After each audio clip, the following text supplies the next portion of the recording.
Muy bien, muy buenas noches queridos hermanos.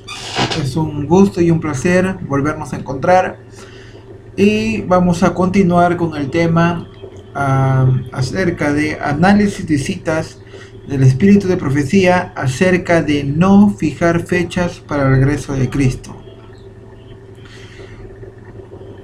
Hemos visto anteriormente la parte número 1 donde hemos analizado el contexto, hemos analizado que debemos tener en cuenta el tiempo y el espacio físico en las que la señora Elena de White estuvo escribiendo todos sus libros, comentarios y cartas acerca del tema de que si debemos poner fecha o no para el regreso de nuestro Señor Jesucristo.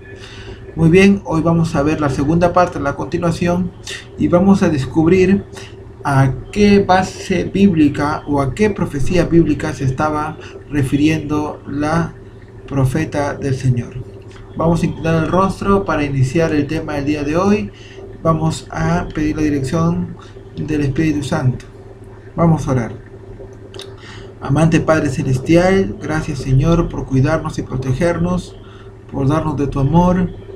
Querido Padre, que en esta noche puedas tú enseñarnos a través del Espíritu Santo, que Él pueda darnos la luz, el entendimiento de poder comprender y analizar estas citas. Y también, Señor, te pedimos que tú cuides y bendigas a tus hijos en cada rincón donde se encuentren. Querido Dios, gracias por enviar a tu Hijo Jesucristo para darnos el perdón de nuestros pecados, y ayúdanos, Señor, a transformar nuestras vidas de acuerdo a la luz de tu palabra y llegar a tener y reflejar el carácter de tu Hijo Jesús. No tenemos nada bueno que ofrecerte, pero a ti nos encomendamos. En el nombre dulce de tu Hijo Jesucristo te lo pedimos todo. Amén. Muy bien, vamos a continuar ahora sí. Quedamos en esta parte de Testimonios Selectos, tomo 1. Vamos a seguir leyendo y vamos a poder investigar acerca de estas citas de no fijar fechas para el regreso de Jesús. Amonestación en contra de fijar fechas.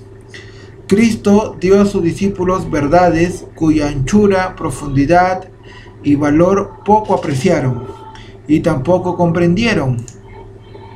Quiere decir que los apóstoles aún no habían comprendido el plan de salvación. Y el mismo estado de cosas existe hoy en el pueblo de Dios. Lo que pasó con los discípulos que aún no comprendieron el plan de salvación, pasa hoy con el pueblo de Dios. También hemos fallado en comprender la grandeza o percibir la belleza de la verdad que Dios nos ha confiado hoy. Si avanzáramos en conocimiento espiritual, veríamos que la verdad se desarrolla y expande en ciertos aspectos en que poco hemos soñado, pero nunca se desarrollará en algún aspecto que nos induzca a imaginar que podemos conocer los tiempos y las sazones que el Padre ha puesto en su sola potestad. Vez tras vez se me ha amonestado acerca de fijar fechas. Nunca más habrá un mensaje para el pueblo de Dios que se base en el tiempo. No hemos de saber el tiempo definido, ya sea del derramamiento del Espíritu Santo o de la venida de Cristo. Antes de venir a esta reunión, estuve buscando en mis escritos para ver lo que debería llevar a Australia, y encontré un sobre en el cual estaba escrito: testimonio dado acerca de fijar fechas. 21 de junio de 1851, y les pido por favor que se graben esta fecha: 21 de junio de 1851. Preservarlo cuidadosamente. Lo abrí y esto es lo que encontré. Dice: copia de una visión que dio el Señor a la hermana White el 21 de junio de 1851 en Camden, Nueva York. El Señor me mostró que el mensaje debe avanzar.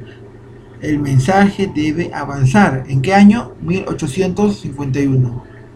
Y que no debe depender del tiempo. ¿Qué año estamos? 1851. Pues este no será nunca más una prueba. Vi que algunos estaban siendo objeto de una falsa excitación provocada por predicar fechas, que el mensaje del tercer ángel puede permanecer sobre su propio fundamento y que no necesita de fechas para fortalecerse, y que proseguirá con gran poder y efectuará su obra y será abreviado en justicia. Vi que algunos estaban haciendo que todo se encaminara a este próximo otoño. Esto es, hacían sus cálculos y disponían de sus propiedades tomando ese tiempo como punto de referencia. Ojo, claro, acá hay una clave. Está diciendo, hacían sus cálculos y disponían de sus propiedades tomando ese tiempo. ¿Y cuál es ese tiempo que ellos tomaron como punto de referencia? O sea que hay un tiempo que los que estaban poniendo la fecha para 1851 lo tomaron como base en el año 1851. Por eso dice la hermana White, esto es, hacían sus cálculos y disponían de sus propiedades tomando ese tiempo, y vamos a descubrir cuál es ese tiempo como punto de referencia.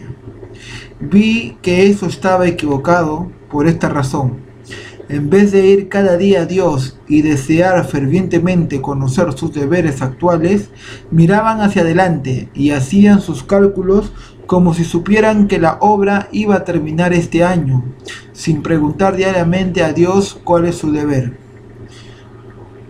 Copiado en Milton el 29 de junio de 1851.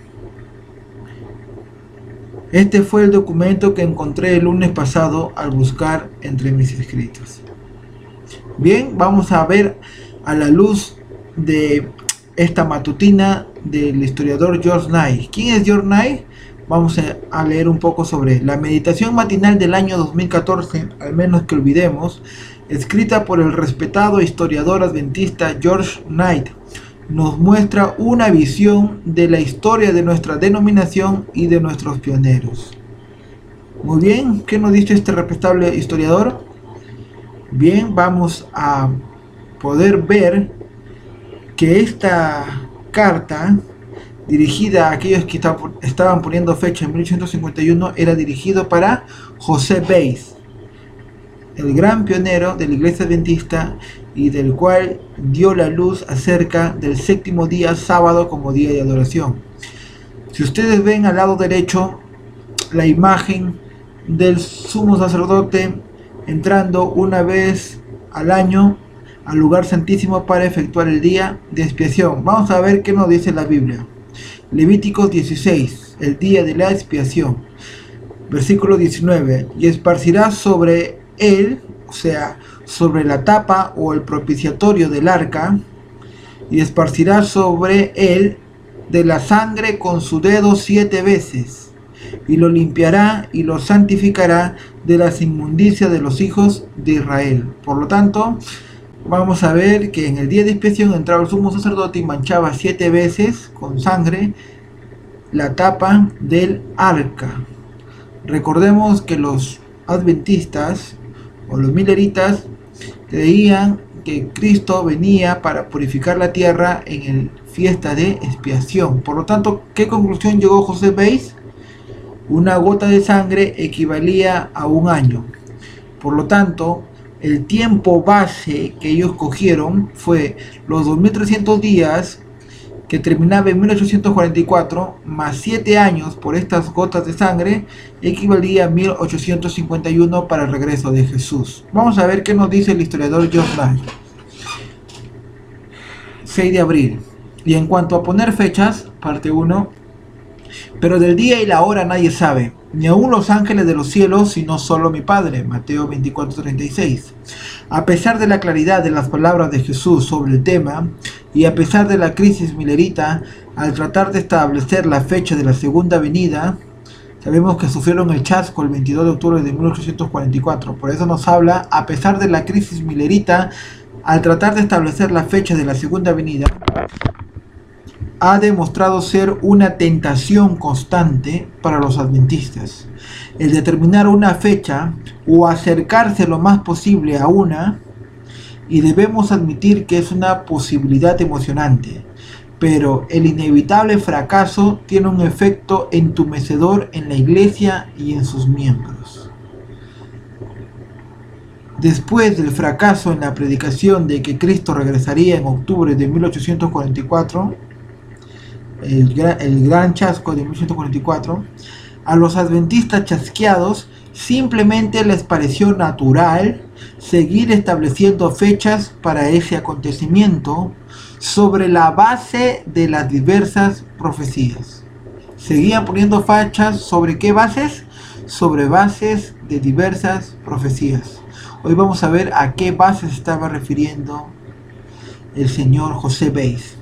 Por lo tanto, Guillermo Miller y Josias Leach llegaron a esperar que Jesús apareciera antes del fin del año judío de 1844, es decir, en la primavera de 1845.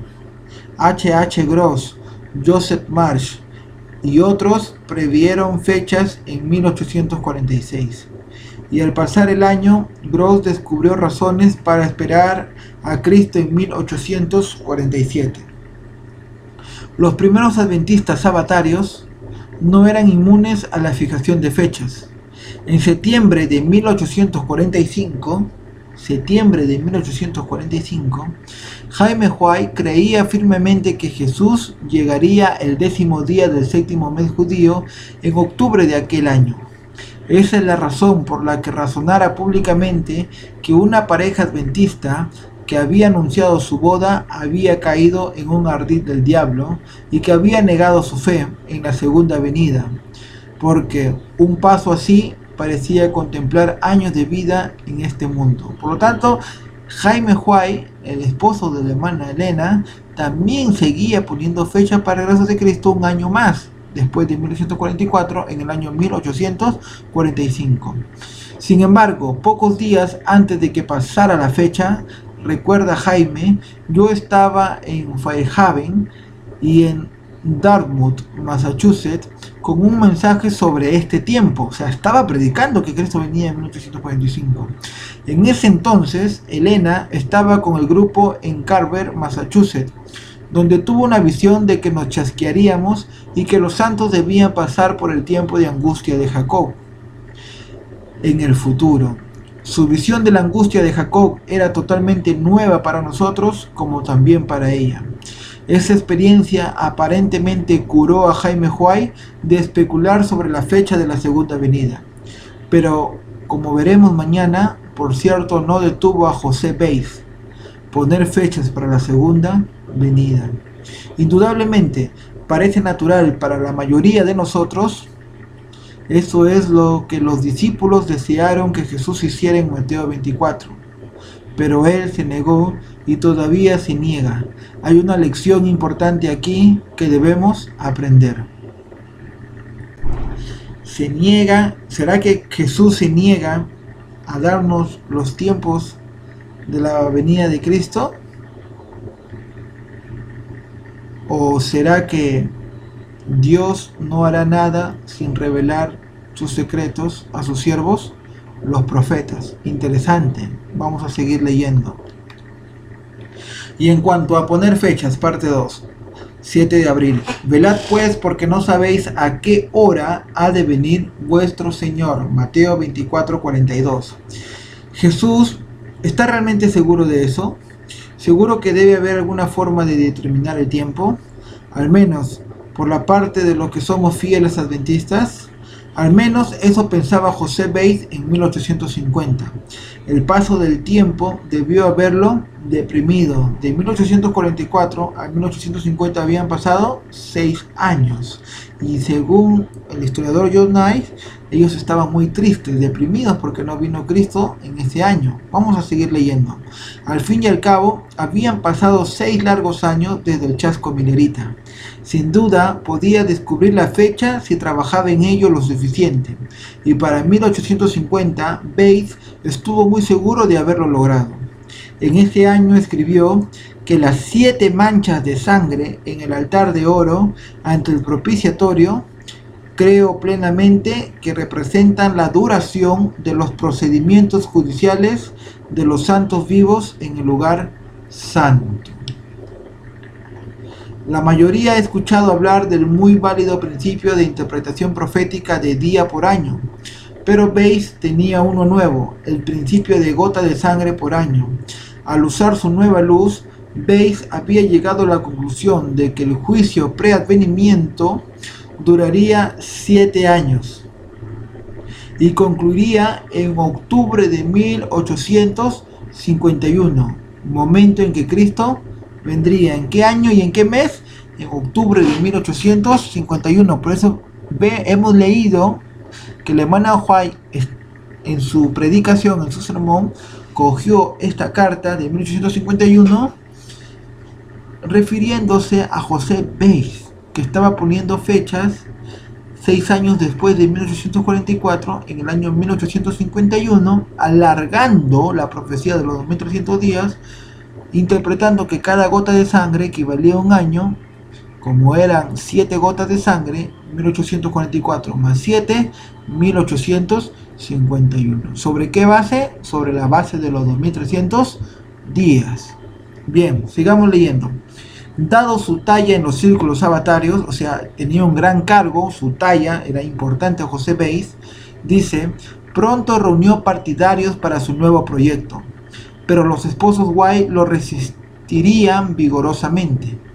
En noviembre de 1850, Elena declaró públicamente que el Señor me mostró que el tiempo no había sido una prueba desde 1844. Vamos a descubrir a qué se refería la hermana White cuando ella dice que el tiempo no ha sido una prueba desde 1844. ¿Cuál es ese tiempo? ¿Se acuerdan que hemos visto anteriores diapositivas? ¿Cuál es ese tiempo que ellos utilizaban? Pues eran los 2300 días que se cumplían en 1844. En siguientes presentaciones vamos a descubrir que esto es cierto y ella lo deja escrito en un comentario bíblico adventista. Esto lo vamos a ver si quiere más adelante. Sigamos leyendo. Y que el tiempo nunca más volverá a ser una prueba. Noviembre de 1850. Luego, el 21 de julio de 1851, lo que acabamos de leer, dado que aumentara el entusiasmo sobre el tema, escribió en la Review and Herald que el Señor me ha mostrado que el mensaje del tercer ángel debe progresar y ser proclamado a los hijos dispersos de Dios, pero no debe depender de una fecha. Vi que algunos están creando una excitación falsa a predicar fijando fechas, pero el mensaje del tercer ángel es más poderoso de lo que se puede serlo una fecha. Vi que este mensaje puede subsistir sobre su propio fundamento y que no necesita ser reforzado con fechas, que irá adelante con gran poder, hará su obra y será abreviado en justicia. Primeros Escritos, página 75, también está esta cita de la hermana White. Por lo tanto, en 1851 había una misión que hacer, presentar al mundo el mensaje del tercer ángel, y que este no debería de tener o ser apoyado por una fecha. Interesante su conclusión del hermano Juan. Sigamos leyendo. La iglesia actual necesita oír esas reflexiones. Al contemplar el adventismo, lo veo como un pueblo que se ha olvidado del poder de su mensaje. Y es cierto, porque el mensaje de los tres ángeles casi ya ni se predica en las iglesias. Es un tema casi olvidado. Sigue diciendo George Knight, todavía recuerdo que el vigor de la corriente del Apocalipsis me impactó. ¿Qué le impactó a George Knight para tener los estudios? La profecía, el libro de Apocalipsis. Cuando llegué a entenderlo por primera vez hace casi 50 años, los años no han disminuido ese poder. Una de las mayores necesidades del adventismo actual es recuperar su mensaje. ¿Cuál es su mensaje de la iglesia adventista hoy actual? a la ley y al testimonio, pero también estudiar las profecías. La iglesia o el pueblo del libro o el pueblo de la Biblia. Eso es lo que nos está faltando ahora actualmente. Vamos a la parte 3, 8 de abril.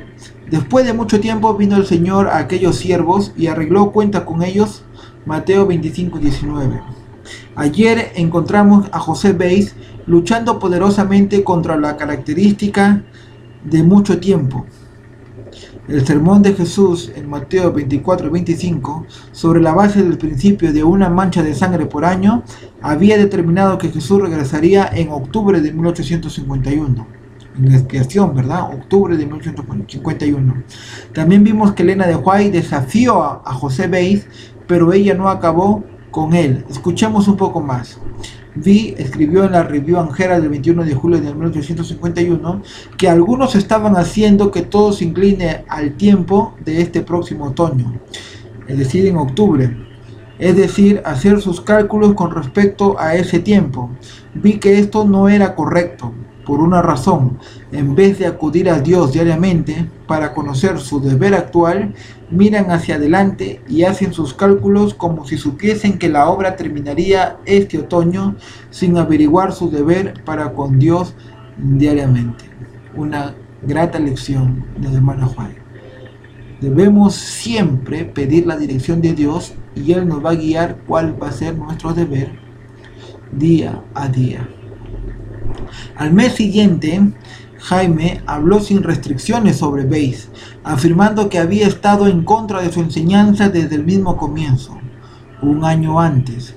Al referirse específicamente a la teoría de José, escribió que algunos que han escrito así lo tenemos en alta estima y lo amamos fervientemente. O sea, era muy querido José Beis para los señores White como hermanos, y sentimos que eso no refrena de decir cualquier cosa que hiera sus sentimientos. Sin embargo, no podemos dejar de dar algunas razones de por qué no recibimos el tiempo. Entonces presentó 6 razones por las que creía que Beis estaba equivocado. Así era su gran amigo, lo quería mucho, pero tenía que darle las razones por las cuales la profecía de Beis que él estaba proclamando estaba equivocada. Una gran lección. Así sea nuestro amigo, debemos decirle la verdad. Muy bien. La confrontación combinada por parte de los White supuestamente convenció a Beis, quien creía que Elena era profeta, de que se había equivocado con el tema del tiempo. Pronto él y la mayoría de quienes lo habían seguido abandonaron el énfasis. Como resultado, Jaime pudo informar a comienzos de septiembre que el tiempo de 7 años no fue un problema en su reciente viaje entre las iglesias, pero Elena observó en noviembre que algunos se habían aferrado a la expectativa del tiempo y estaban muy deprimidos y apesadumbrados, confundidos y distraídos. La crisis de las 7 manchas hizo que Beis se curara de poner fechas. Después de eso, aunque consideraba que el fin estaba cerca, nunca más puso una fecha para la segunda venida. Es una lástima que algunos de sus seguidores espirituales no hayan entendido. La tentación de poner fechas, con su consecuente entusiasmo y posterior desilusión, todavía está entre nosotros. Es lamentable que haya tantos adventistas que todavía estén más interesados en el entusiasmo de la segunda venida que el deber actual. Y aquí quiero hacer una parada porque está separando los dos eventos. Está separando la segunda venida de Cristo con dar el mensaje acerca de nuestro Señor Jesús, cuando los dos tienen que ir unidos de la mano. Tanto predicar que hay un tiempo para la venida de Cristo, como nuestro deber actual de amar al prójimo como nosotros mismos. Y esto es el mensaje de Dios que no se puede separar, porque todo va unido. Nosotros no podemos separar, ni callar, ni ocultar. Esto sí me conviene y esto no me conviene. No. El mensaje de Dios es un todo completo. Vamos a ver qué más dice George Knight. No podemos esperar la bendición de Dios hasta que no invirtamos nuestras prioridades. Señor, ayúdanos a concentrar hoy en el deber actual. Interesante su conclusión a lo que él llega. Bien, acá está la carta original del 21 de julio de 1851 en la periódica Review and Herald. La señora White tenía 24 años cuando escribió esta carta para los adventistas que seguían la interpretación de José Bates. Y aquí está la carta en inglés y aquí está la carta en español que acabamos de leer. Queridos hermanos, ¿no? El Señor me mostró que el mensaje debe avanzar y que no debe depender del tiempo, pues este no será nunca más una prueba. Vi que algunos estaban siendo objeto de una falsa citación provocada por predicar fechas, que el mensaje del tercer ángel puede permanecer sobre su propio fundamento y que no necesita de fechas para fortalecerse, y que proseguirá con gran poder y efectuará su obra y será abreviado en justicia. Era menester, era el fin de que los adventistas, en vez de seguir poniendo fecha como base, teniendo como base los 2300 días, dar al mundo el mensaje del tercer ángel. Vi que algunos estaban haciendo que todo se encaminara a este próximo otoño. Hacían sus cálculos y disponían de sus propiedades tomando ese tiempo como punto de referencia. Tanto era el fanatismo que hasta vendían sus propiedades para seguir predicando que de 1844 sumaban 7 años más por las gotas de sangre y Cristo venía en 1851.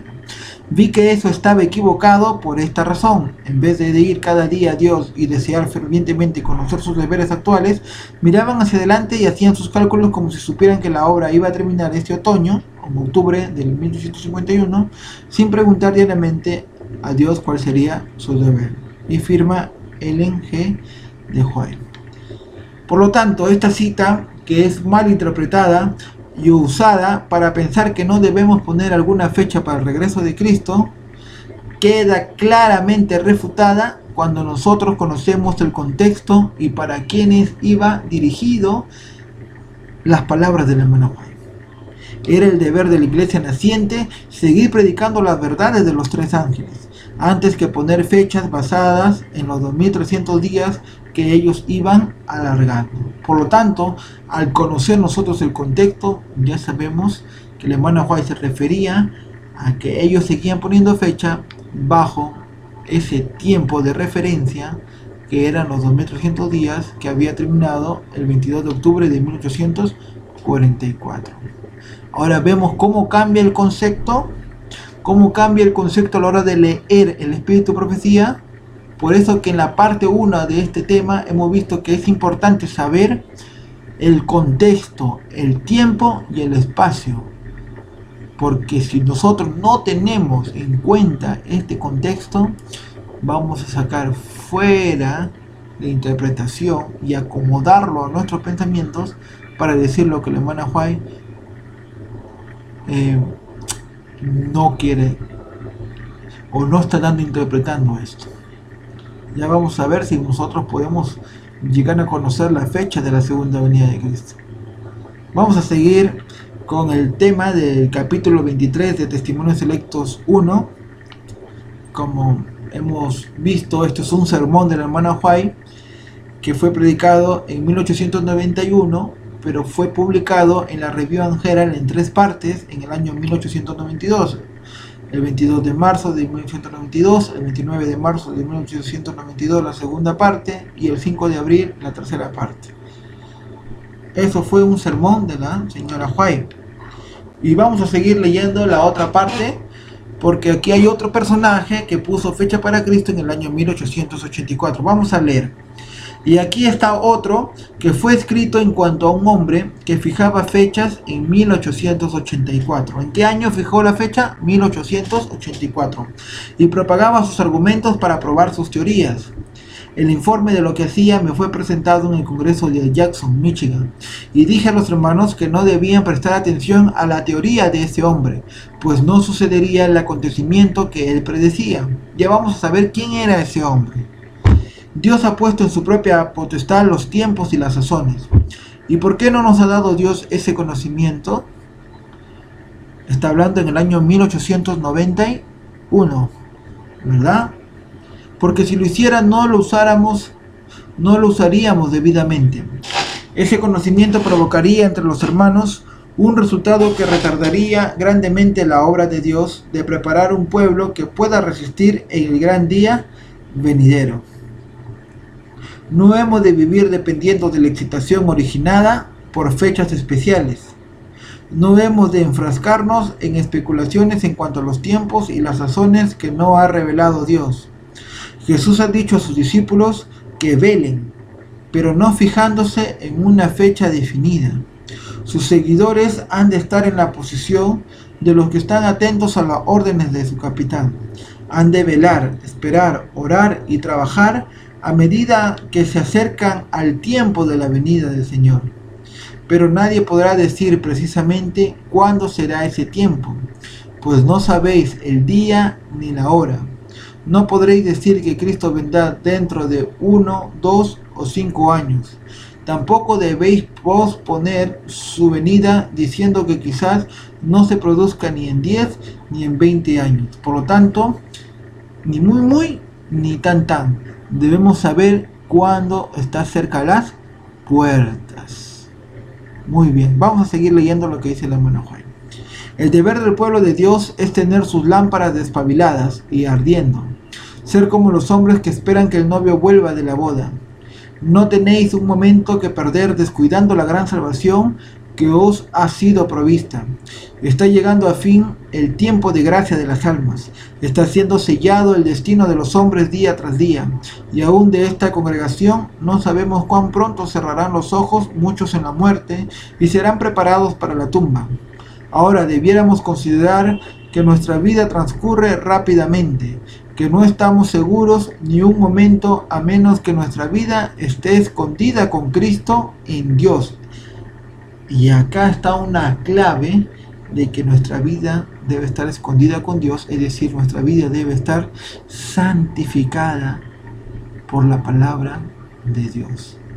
Si no, no va a valer nada saber cuándo Cristo está a las puertas. Por lo tanto, hay una gran lección que escribe la hermana Juan. Dice, a menos que nuestra vida esté escondida con Cristo en Dios. No es nuestro deber estar aguardando algún tiempo especial en el futuro cuando se haga alguna obra especial en nuestro favor, sino avanzar en nuestra obra de amonestar al mundo, pues hemos de ser testigos de Cristo hasta los confines de la tierra.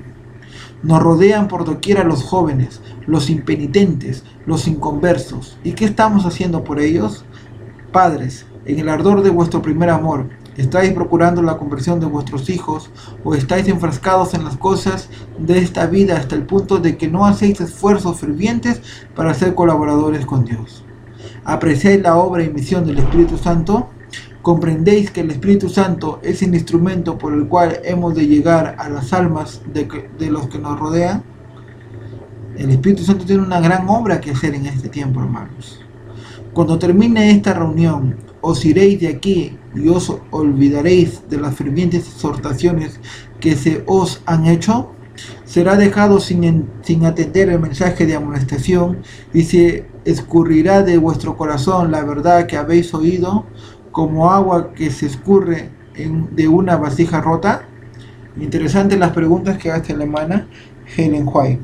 Dice el apóstol, por tanto, es necesario que con más diligencia atendamos a las cosas que hemos oído, no sea que nos deslicemos, porque si la palabra dicha por medio de los ángeles fue firme y toda transgresión y desobediencia recibió justa retribución, ¿cómo escaparemos nosotros si descuidamos una salvación tan grande, la cual, habiendo sido anunciada primeramente por el Señor, nos fue confirmada por los que oyeron, testificando Dios juntamente con ellos, con señales y prodigios y diversos milagros, y repartimiento del Espíritu Santo según su voluntad? Hebreos 2, del 1 al 4. El mensaje del tercer ángel está creciendo hasta convertirse en un fuerte pregón. Y no debéis sentiros libres de descuidar el deber actual y todavía abrigar la idea de que en algún futuro seréis los receptáculos de una gran bendición cuando se efectúe un maravilloso revivimiento. sin ningún esfuerzo de vuestra parte. Por lo tanto, para tener ese revivamiento, debemos decir, no, Dios ya transfórmame, cámbiame, nada más, y no hacer esfuerzo. No, hermanos, acá dice que debemos pedir la bendición de Dios, la transformación de nuestra vida, el cambio de nuestro carácter, pero también debemos poner de nuestra parte, para que no solamente quede en palabra, sino también en acción. Debemos poner de nuestra parte. Hoy habéis de entregaros a Dios para que os haga vasos de honra, aptos para su servicio. Eso es lo que tiene que hacer Dios en nosotros. Somos vasos de honra para su servicio. Como somos como vasos de barro, ¿verdad? Y Él es el orfebre, Él es el que nos va a dar la forma y que nos va a ir transformando. Seguimos leyendo. Hoy habéis de entregaros a Dios para que seáis vaciados del yo. Eso es la clave. Eliminar por completo el yo, el orgullo. ¿Qué más? Vaciados de la envidia, los celos, las malas conjeturas. Las malas conjeturas. Las contiendas, esas peleas. No, esto está mal, esto es del diablo, esto. Las conjeturas, las contiendas. De todo lo que deshonre a Dios. Hoy habéis de tener purificado vuestro vaso, para que esté listo para el rocío celestial, listo para los chaparrones de la lluvia tardía, pues vendrá la lluvia tardía y la bendición de Dios llenará cada alma que esté purificada de toda contaminación. Que dice acá que nuestra alma debe estar purificada de toda contaminación. ¿Y quién es lo que nos purifica? Cristo Jesús mediante su palabra. El hombre no tiene nada bueno que ofrecer. Por lo tanto, Cristo, el quien nos purifica y que nos da su manto de justicia. Pero nosotros también debemos poner de nuestra parte. Nuestra obra hoy es rendir nuestra alma a Cristo para que podamos ser hechos idóneos. Aquí está, nosotros debemos rendirnos ante Cristo. No podemos, fuerza humana no puede cambiar. Debemos rendirnos ante Cristo y así podemos ser hechos idóneos para el tiempo del refrigerio de la presencia del Señor, es decir, la lluvia tardía, idóneos para el bautismo del Espíritu Santo. ¿Cuántos de nosotros deseamos recibir la lluvia tardía, la lluvia del Espíritu Santo? Cuando tengamos una vida santificada, tengamos nuestra vida purificada de toda contaminación. Review and Herald, 22 de marzo de 1892. Bien, hoy vamos en esta parte a ver a qué se estaba refiriendo la hermana White con que esa persona o ese hombre estaba poniendo fechas para 1884. Mensajes selectos, tomo 2, capítulo 8, página 83.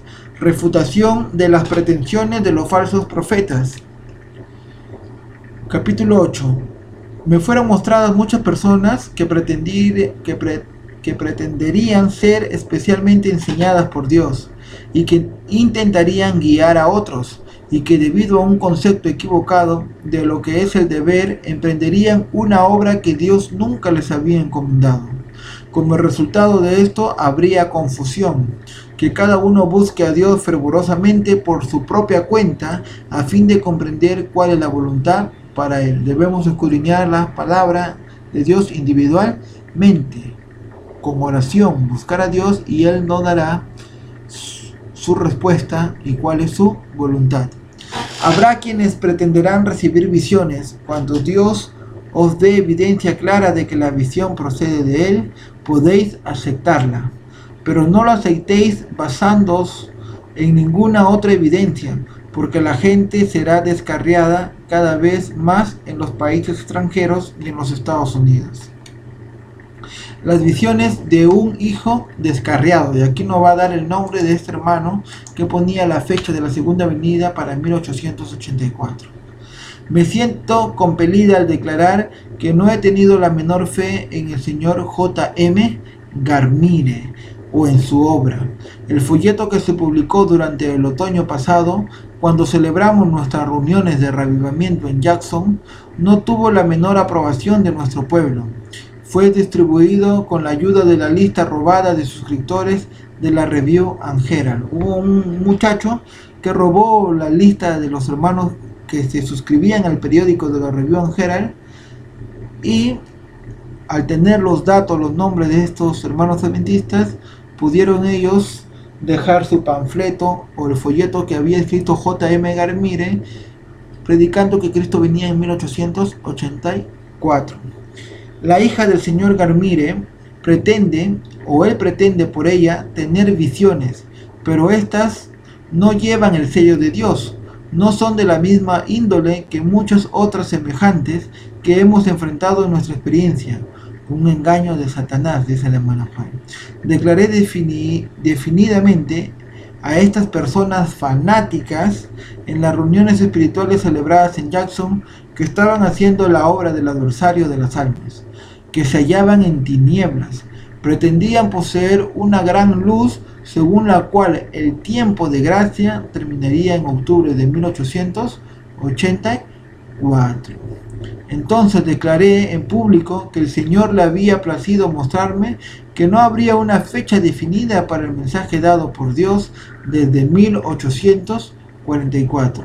Y dije también que este mensaje, que es defendido con gran celo por 4 o 5 personas, era una herejía. Habían unas personas que apoyaban a Anna Garmire, la hija de J.M. Garmire, ¿no?, que apoyaban que Cristo venía en 1884. Eran unas 4 o 5 personas. Las visiones de este pobre hijo no procedían de Dios. Esta luz no venía del cielo. Había poco tiempo, pero el fin no debía sobrevenir todavía. Había que terminar una gran obra para preparar a un pueblo que fuera sellado con el sello del Dios viviente. Esto lo escribe en el año 1885, un año después de que ellos pusieron su fecha para 1884. Vamos a seguir leyendo. Mensajes selectos, tomo 2, capítulo 7, página 73. Las credenciales divinas. Otra persona llamada Garmire, J.M. Garmire, y su hija Anna Garmire, defendía y publicaba un mensaje concerniente a la proclamación en altavoz del tercer ángel. Acusaba a la iglesia en forma similar a lo que usted está haciendo ahora. Este señor acusaba a la iglesia adventista que se estaba convirtiendo en Babilonia. Sigue diciendo, dijo que los dirigentes de la iglesia caerían debido a la exaltación de sí mismos, que otra clase de hombres más humildes ocuparía su lugar y que ellos realizarían cosas admirables. Este hombre tenía hijas que pretendían tener visiones. Me fue presentado este engaño. Se trata de un hombre inteligente que puede hablar bien en público, que posee abnegación y está lleno de celo y fervor, y tiene un aspecto de consagración y devoción. Pero recibí esta amonestación de Dios: no les creáis, yo no los he enviado. Él pretendía creer en los testimonios, pretendía aceptar que eran verdaderos y los utilizaba en la misma forma que usted los ha empleado para proporcionar fuerza y apariencia de verdad a sus pretensiones. Les dije que ese mensaje no procedía de Dios, sino que estaba engañado a los incautos. No quisieron convencerse. Les dije que las visiones de su hija Anna Garmire, eran falsas, y que sin embargo su padre pretendía que esas visiones eran como las visiones de la hermana White, y que testificaban de las mismas cosas. Esta hija estaba engañando a la familia y a varios otros que creían esos mensajes falsos. Se me mostró que esa joven no era virtuosa, sino que estaba corrompida.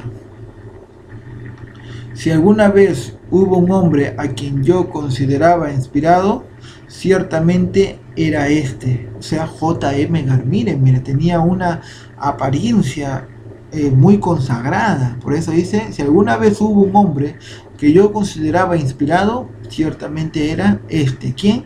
J.M. Garmire. Pero le dije claramente que su inspiración procedía de Satanás y no de Dios. Su mensaje no llevaba las credenciales divinas. Con el fin de proclamar este mensaje a todo el mundo, indujo a un joven honrado y concienzudo a creer que era su deber robar la lista de suscriptores de la revista Review and Herald. Esto constituye un crimen penado por las leyes del Estado, y ese joven escapó de Battle Creek. No se atrevió a regresar a Battle Creek por algún tiempo. Este maestro fanático, ¿quién? J.M. Garmire, estableció una fecha cuando debía terminar el tiempo de gracia, y como esta predicación fracasó, el joven vio que había sido engañado y confesó su pecado, y ahora es un miembro honorable de la iglesia de Battle Creek. Muy bien, ahora, ¿cuál era la base de J.M. Garmire? ¿Cuál era la base? Porque ella creía que su hija era una profetisa del Señor y que hablaba cosas inspiradas. Pero ¿cuál era la base? ¿En qué se basaba para decir que Cristo venía en 1884? Bien, vamos a ver qué escribe el pastor Roger W. Cohn en su libro Heraldo de Nueva Luz. ¿Quién es este señor Roger? Vamos a leer un poco de él. El doctor Roger W. Cohn es secretario asociado de la Ellen White Estate, o sea, de los fideicomisarios de los escritos del hermano White. Durante los últimos 39 años ha servido al adventista de la iglesia del séptimo día como predicador, pastor, evangelista, capellán del hospital, profesor de universidad y del seminario, director de relaciones públicas, locutor de radio, misionero, extranjero, escritor y administrador. Su esposa, la primera Irene Strong, es un contador público certificado. W. Cohn tiene 2 hijos, Donald y una técnico en electrónica, y Susan, una enfermera registrada. Bien, un hombre honorable, entonces, Roger Cohn. Vamos a ver qué nos dice en este libro. Predicciones cumplidas. Una tercera prueba bíblica de la autenticidad de un profeta se dice 2 veces en el Antiguo Testamento. Jeremías lo expresa desde una perspectiva positiva. El profeta que profetiza la paz, cuando se cumpla la palabra del profeta, entonces el profeta será conocido que el Señor verdaderamente lo envió. Jeremías 28:9. Moisés formuló esta prueba desde una perspectiva negativa. Cuando un profeta habla en nombre del Señor, y si la cosa no sucede, ni sucede, es lo que el Señor no ha hablado, pero el profeta lo ha dicho con presunción. No le tengas miedo. Deuteronomio 18:22. Por lo tanto, si el profeta cumple lo que él está anunciando, viene de Dios. Si el profeta anuncia y no se cumple, no es de Dios. Muy bien, sigamos leyendo. Jeremías y Moisés significan que las profecías del verdadero profeta vendrán a pasar en general. Pero, y esto es crucial para comprender esta prueba bíblica, el elemento de condicionalidad debe considerarse en relación con esta prueba. Y es interesante notar que no solo Jeremías y Moisés introducen el asunto de la condicionalidad, sino que ambos lo introducen antes de definir la prueba del cumplimiento. Jeremías da su prueba de cumplimiento en Jeremías 28:9, pero introduce la cuestión de la condicionalidad 10 capítulos completos antes. Vea los capítulos 18, del 6 al 10, capítulo 26, del 2 al 6.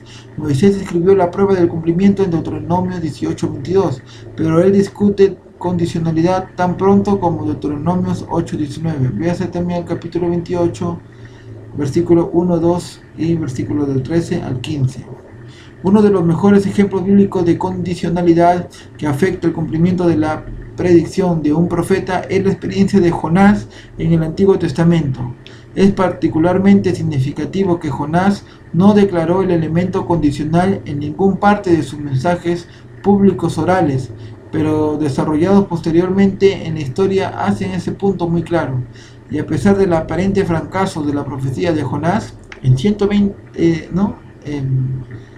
días Nínive será destruida. Recordamos de Jonás.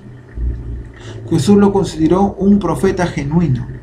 Mateo 12:39 y Lucas 11:29, donde hace mención de Jonás. Y nosotros también.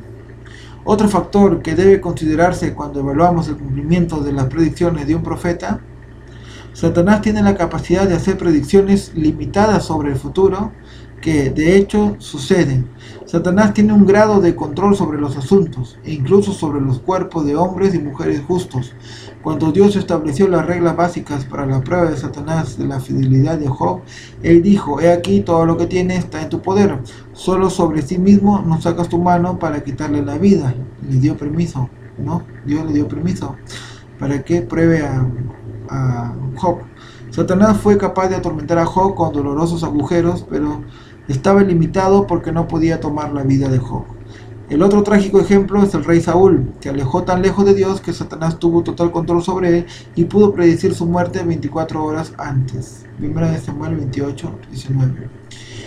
Y acá está la clave, hermanos. Acá está la clave de saber cuál era la base de J.M. Garmire y de su hija Ana Garmire para proclamar que Cristo venía en 1884. En la década de 1880, había un joven en Battle Creek llamado Ana Garmire, que afirmaba tener el don de sueños proféticos y visiones. La influencia fuerte y dominante de su padre fue un factor significativo en su experiencia. Al escribir al señor J.M. Garmire, Ellen White habló 3 veces de casos en los que las personas cuyas visiones fueron inspiradas por Satanás pronosticaban acontecimientos que posteriormente ocurrieron.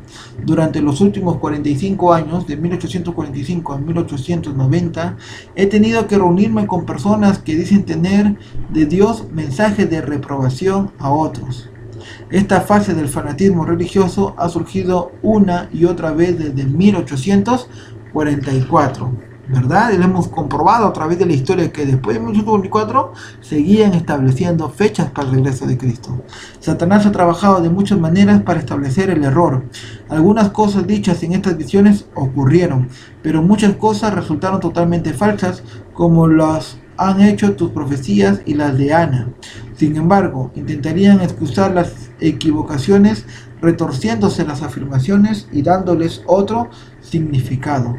Ellos tergiversaban la palabra de Dios y continuando de la misma manera engañando y siendo engañados. De nuevo, en un lugar, 4 en una familia profesaron tener comunicaciones del Señor, reprendiendo mal y predijeron cosas que realmente tuvieron lugar. Esto inspiró confianza en ellos, pero las cosas que no tuvieron lugar se mantuvieron en la oscuridad o fueron tratadas como algo misterioso que sería entendido más tarde. ¿De dónde recibieron su inspiración? De las agencias satánicas, que son muchas. Y finalmente, refiriéndose a una experiencia más reciente, la señora White agregó: todo era una farsa, un engaño. Sin embargo, muchas de las cosas que dijeron pasaron como predijeron. Ellen White respondió entonces a las preguntas esperadas. Me preguntaron cómo podría ser esto si las visiones fueran falsas. Les dije que el propósito de Satanás era mezclar la verdad con el error para que por medio de estos ejercicios engañosos no hiciera de ningún efecto la obra genuina de Dios. Y es lo mismo que hizo con Eva, mezcló la verdad con el error y todavía sigue mezclando la verdad con el error. Sigamos leyendo. Teniendo en cuenta el elemento de la condicionalidad, hemos visto la condicionalidad, que el profeta lo que dice tiene que cumplirse, y el poder limitado de Satanás, el cumplimiento de la predicción sigue siendo una prueba legítima de un profeta verdadero.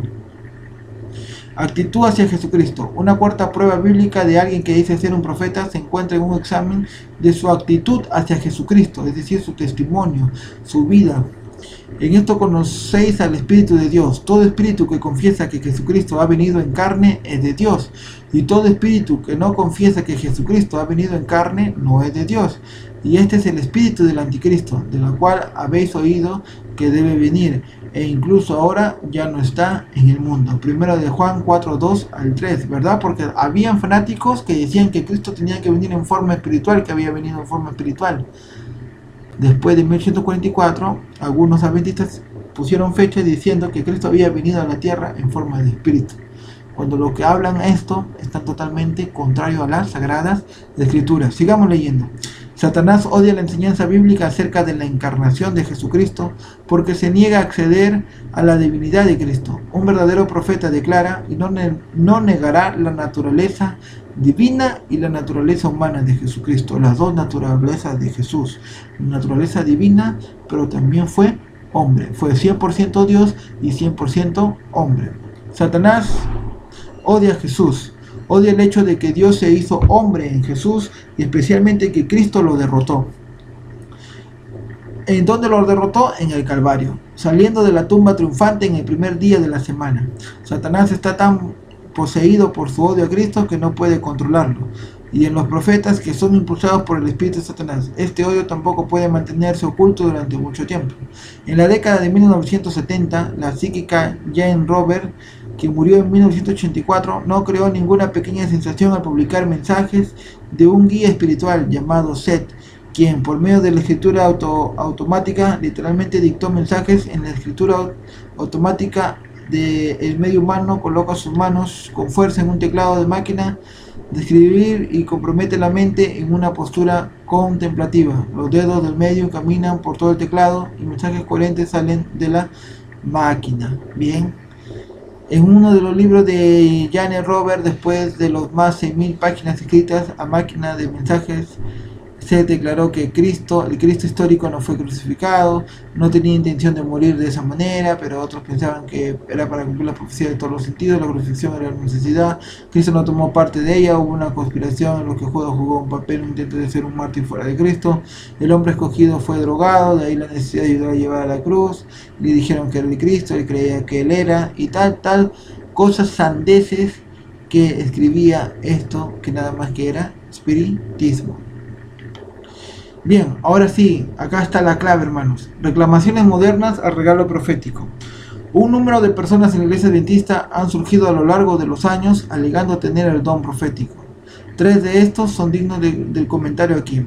Las 3 eran mujeres. 2 de ellos hicieron sus afirmaciones durante la vida de Ellen White y una de ellas se dio a conocer poco después de que Ellen White muriera. Reclamaciones durante la vida de Ellen White en la década de 1880 en 1890 surgieron 2 falsos profetas creando un pequeño revuelo en la iglesia adventista del séptimo día. Para ser eficaz, una falsificación debe parecerse a la original tan cerca como sea posible, ya que había una auténtica profeta femenina en la iglesia en ese tiempo. No es de extrañar que Satanás eligiera a mujeres como pretendientes, que también eligió a mujeres con el nombre de Ana. Es aún más interesante, ya que una de las profetas del Nuevo Testamento también llevaba ese nombre, Lucas 2, 36 a 38.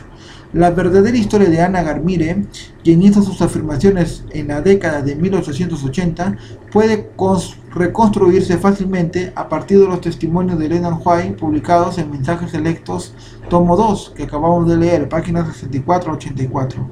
La demanda de Ana Garmire al don profético tuvo que ser probada, así como el regalo de Ellen White tuvo que ser probada cuando recibió su primera visión a finales de 1844. Ana Garmire no pudo probar la prueba por varios motivos. Hizo predicciones falsas. En una ocasión, ella dijo que la marca de la bestia sería dada después del cierre de la libertad condicional o el cierre de gracia, ¿no? Mientras que la señora White había declarado que puesto que sería una prueba de último día que debe venir antes del cierre de la prueba de gracia. También dijo que la segunda, acá está la clave, hermanos. También dijo que la segunda, Ana Garmire dijo que la segunda venida de Cristo tendría lugar en 1884 y su papá José M. Garmire lo predicaba apoyando a su hija. Una conclusión que ella se basó en los 40 años de Israel vagando por el desierto a causa de la incredulidad. Por supuesto, Cristo no vino en 1884. Tomaba como punto de referencia los 2300 días cumpliéndose en 1844, más 40 años, ella lo ponía así, 1844 más 40 años que los israelitas vagaron por el desierto, ella puso la fecha de 1884. Sigamos leyendo. En la prueba de sus frutos también midió mal. Ellen White la llamó corrupta, debido a un acto de desaparición y posterior embarazo fuera del matrimonio. Además, cuando Uriah Smith, editor de la Review and Herald, no publicó los testimonios de Ana, los Garmires, la familia de Garmires, conspiraron con un joven que trabajaba en la oficina de revisión y creía en Ana como una verdadera profetisa para robar la lista de correo, la lista de los que se habían suscrito a la Review and Herald, a este periódico para que el mensaje pueda ser enviado directamente. Era un delito grave. Cuando Cristo no vino en 1884, el joven desilusionado se adelantó y confesó su robo. Fue desalojado y posteriormente reintegrado como miembro de la iglesia de Battle Creek. También tenemos en 1890 Anna Rice Phillips, otra falsa profeta, según ella, ¿no?, de Dios. Bien, ustedes les dejo acá la diapositiva si quieren leer sobre Anna Rice Phillips. Entonces, queda claro que después de 1844, los adventistas de esa época seguían poniendo fechas para el retorno de Cristo, como el caso de la señora Ana Garmire. 1844, más 40 años que vagaron por el desierto, ella puso como fecha 1884 y que su padre, José M. Garmire, tanto predicaba. ¿Pero qué tomaban como base? Tomando como base la profecía de los 2300 días y alargándola, así como lo hacía José Beis, a 40 años más, así como 40 años pasaron los judíos en el desierto antes de entrar a la Canaán. Bien, les dejo acá Mensajes Selectos, tomo 2, capítulo 8, refutación de los profetas falsos, porque la hermana White le escribe directo a J.M. Garmire de lo que estaba haciendo era negativo, estaba haciendo algo malo. Bien, los dejo esto, ustedes ya lo pueden ir leyendo en sus casas. La historia se repite, como también en 1843, 1844, y después del chasco seguían poniendo fechas. No los he enviado. Bien, esto ya es para que ustedes lo puedan leer detenidamente.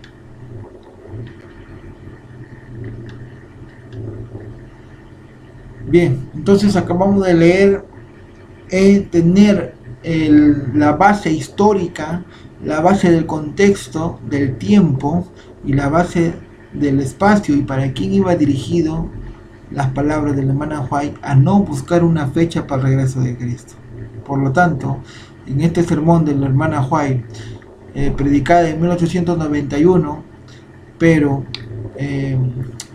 puesta, ¿no?, en publicación en el año 1892 en 3 partes en el periódico adventista, en la Review and Herald, nos demuestra que estas citas de la hermana White, de las cuales los que niegan que hay una fecha para el regreso de Cristo lo toman como base, está claramente refutada a través del análisis de este contexto, que la hermana White se refería a aquellos que seguían poniendo fechas para el regreso de Cristo, tomando como base la profecía de los 2300 días.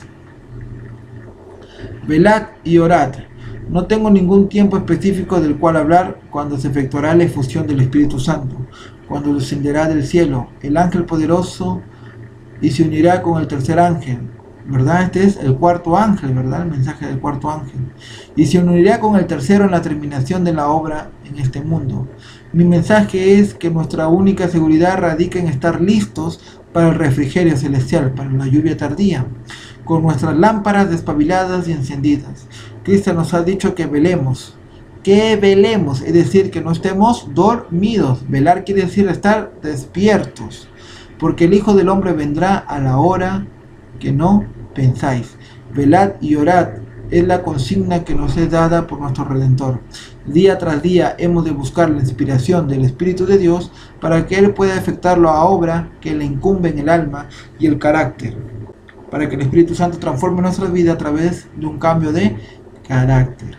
Oh, cuánto tiempo ha sido malgastado prestando atención a cosas baladíes, es decir, cosas sin importancia. Cosas baladíes quiere decir cosas sin importancia. Arrepentíos y convertíos para que sean borrados vuestros pecados. Quiere decir, nosotros debemos ya deshacernos del pecado, ¿verdad?